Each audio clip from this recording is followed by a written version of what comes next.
한국교회가 지금처럼 부흥할 수 있었던 건 복음의 불모지였던 우리나라에 들어와 헌신했던 선교사들이 있었기에 가능했습니다.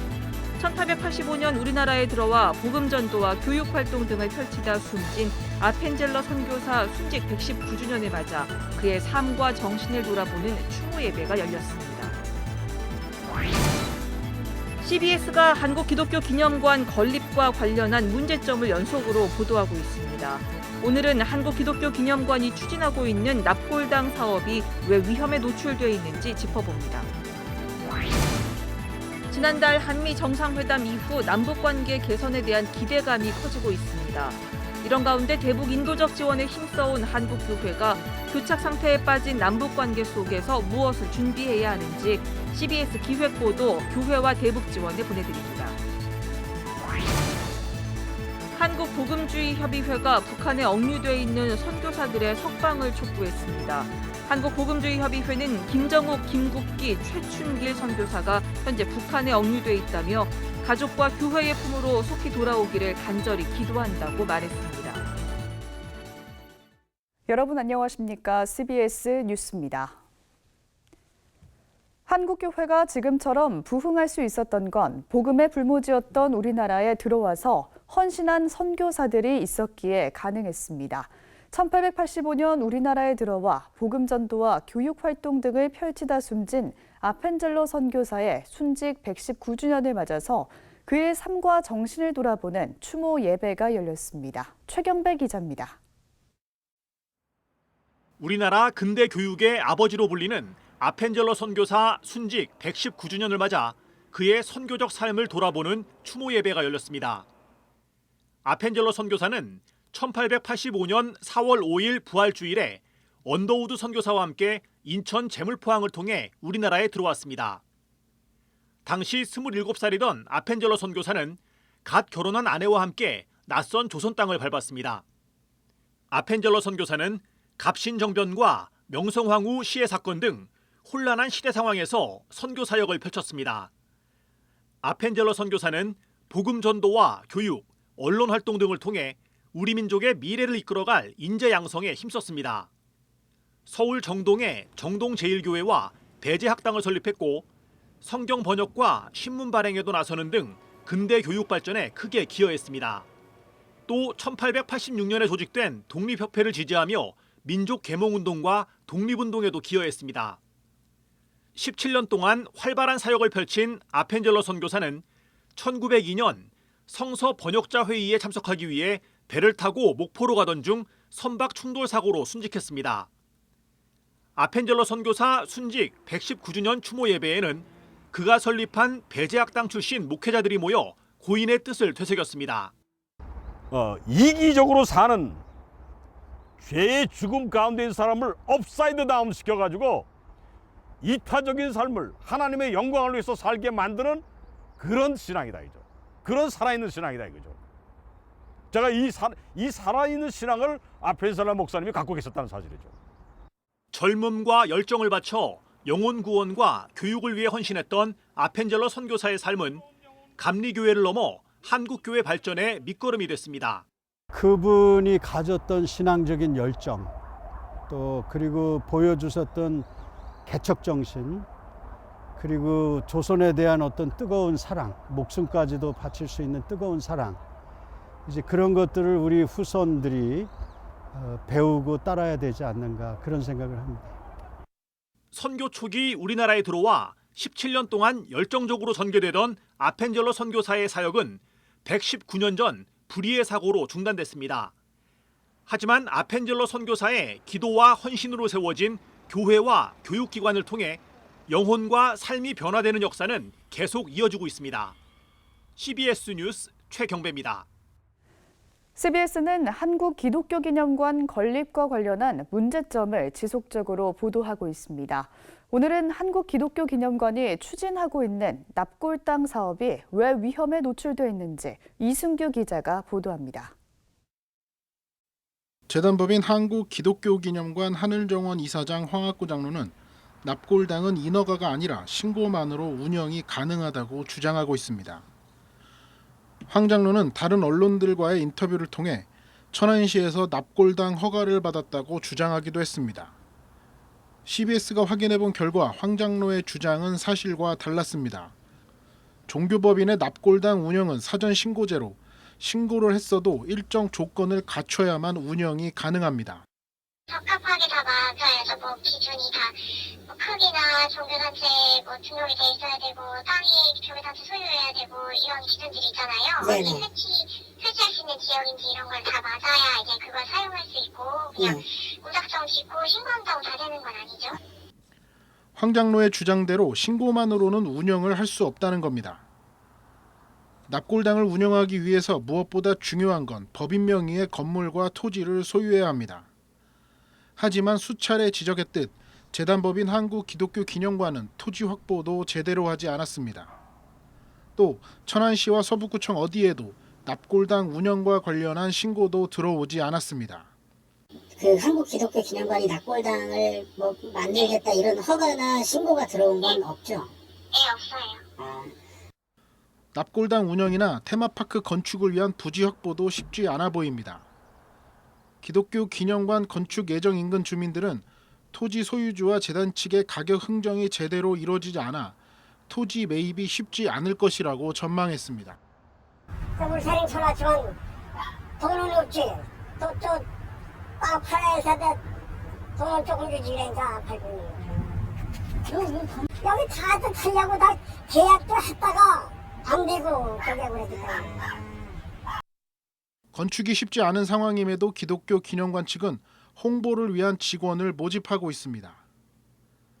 동방의 예루살렘을 꿈꾸며 시작한 한국 기독교 기념관. 실제 건축까지 이루어지기 위해서는 넘어야 할 산이 많습니다. CBS 뉴스 이승규입니다.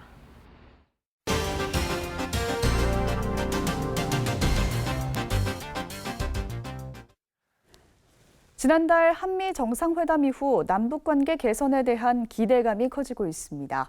이런 가운데 대북 인도적 지원에 힘써온 한국교회가 교착 상태에 빠진 남북관계 속에 무엇을 준비해야 하는지 짚어보겠습니다. CBS 기획보도 교회와 대북 지원 송주열 기자가 보도합니다. 2018년 4월 27일 남북 정상이 판문점에서 만났을 당시만 하더라도 종전선언과 한반도 평화협정 체결은 시간 문제처럼 보였습니다.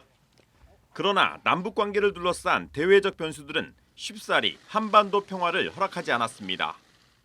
북미 비핵화 협상 실패와 개성공단 연락사무소 폭파, 해양수산부 공무원 피격 사건, 대북전단 살포 등 잇단 악재가 터지면서 남북 관계는 또다시 냉각됐습니다. 지난해에는 방북 인사가 한 명도 없었고 민간 차원의 대북 인도적 지원도 1995년 이후 가장 저조했습니다. 그런데 지난달 한미 정상이 한반도 평화 의지를 재확인하면서 교착 상태에 빠진 남북 관계를 풀 계기가 마련됐습니다. 대북 전문가들은 한미 정상회담을 통해 마련된 남북 관계 모멘텀을 놓쳐서는 안 된다고 입을 모았습니다. 특히 복잡한 국제 관계 속에서 자유롭지 못한 중앙 정부와는 달리 한국 교회를 비롯한 대북 민간 단체들의 역할이 여느 때보다 중요하다고 말합니다. 그랜드 크로스라고 하잖아요. 중국과 미국과 또 남북과 이 모든 형편들이 일직선상에 놓여 있는 정말 그런 그랜드 크로스가 왔을 때가 카이로스 시간이 될 수 있도록 한국교회가 기도할 뿐만 아니라 대북 정책에 대해서 입장을 좀 표명하는 일도 필요하다고 생각합니다. 2016년부터 국제사회가 대북 제재를 강화하면서 국내 155개 대북 민간단체들의 활동이 위축된 건 사실입니다. 그렇기 때문에 대북 지원 방식의 변화도 불가피한 상황. 대북 지원 단체 간 연대와 민관 협력이 그 어느 때보다 중요해지고 있습니다. 미는 민대로 컨소시엄 형성하고 민과 관의 협력은 더더욱이 중요해졌고 또 최근 들어 지자체들도 인도적 지원 사업의 주체자로 나왔기 때문에 민과 지자체의 연대도 되게 중요하게 됐습니다.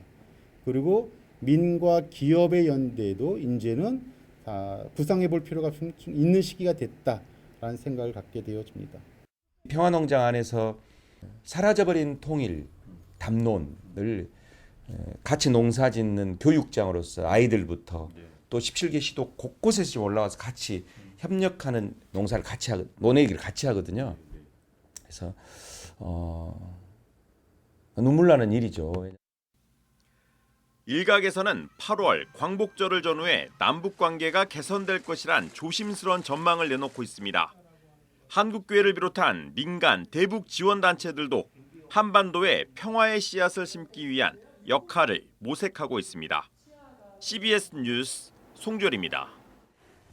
한국복음주의협의회가 북한에 억류돼 있는 선교사들의 석방을 촉구했습니다. 한국복음주의협의회 한복협은 김정욱, 김국기, 최춘길 선교사가 현재 북한에 억류돼 있다며 가족과 교회의 품으로 속히 돌아오길 간절히 기도한다고 말했습니다. 한복협은 억류 선교사들은 주 6일 매일 10시간 이상의 강제 노역으로 고통받고 있는 것으로 알려지고 있다며 이제는 생사 여부조차 알 수 없다고 안타까워했습니다. 한복협은 이들의 석방과 한반도 평화를 위해 오는 20일 주일 하루 또는 한 끼 금식 기도에 동참하자고 당부했습니다. 기독교 한국침례회 선거관리위원회가 오는 9월 교단에서 선출할 총회 의장단 선거와 관련해 예비등록 안내 공고를 냈습니다. 예비등록 공고에 따르면 의장단 입후보자들은 다음 달 5일 총회 본부에 서류를 접수해야 합니다.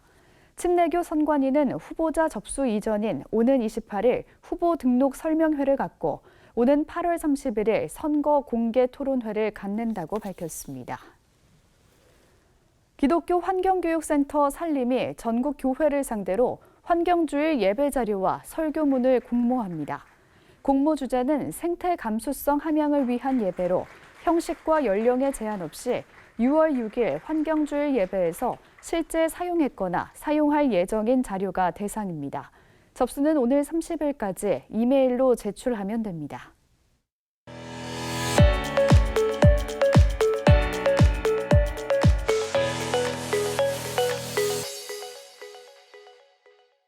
간추린 지역교계 소식입니다.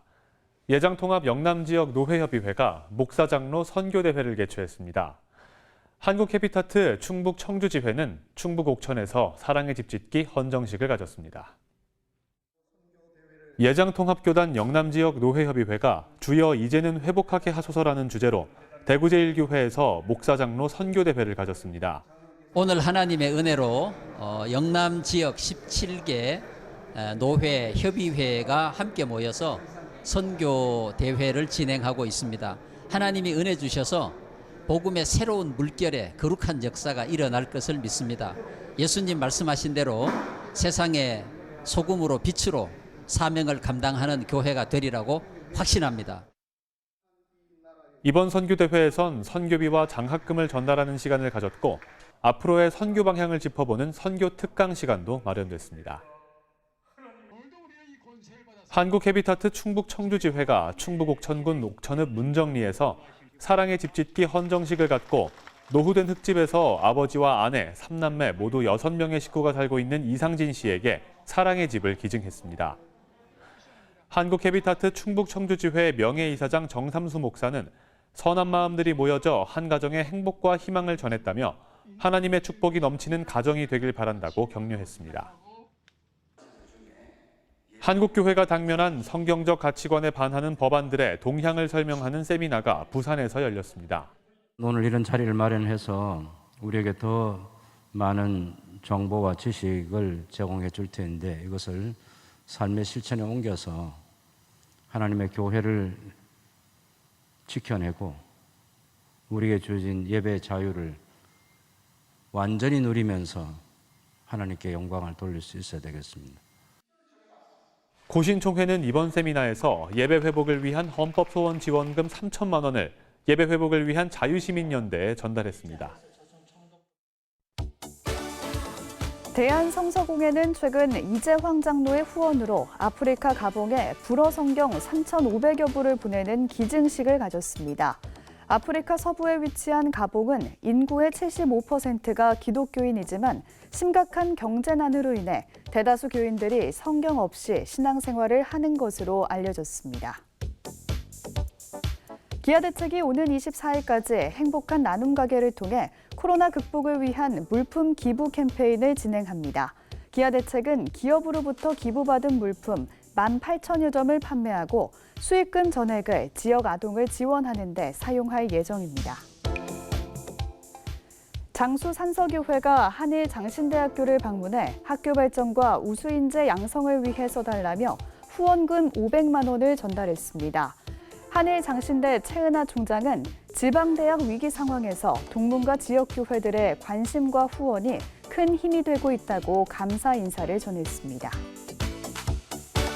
감리교 군선교 교역자협의회는 최근 경기도 광주시에 위치한 광주교회에서 군선교사는 누구인가란 주제로 2021 군선교 포럼을 열었습니다. 포럼에선 코로나19 여파로 부대 출입이 제한되는 상황에서도 군장병 70%를 담당하고 있는 군선교 교역자들의 역할을 주목하고 효과적인 군선교를 위한 방안 등이 논의됐습니다.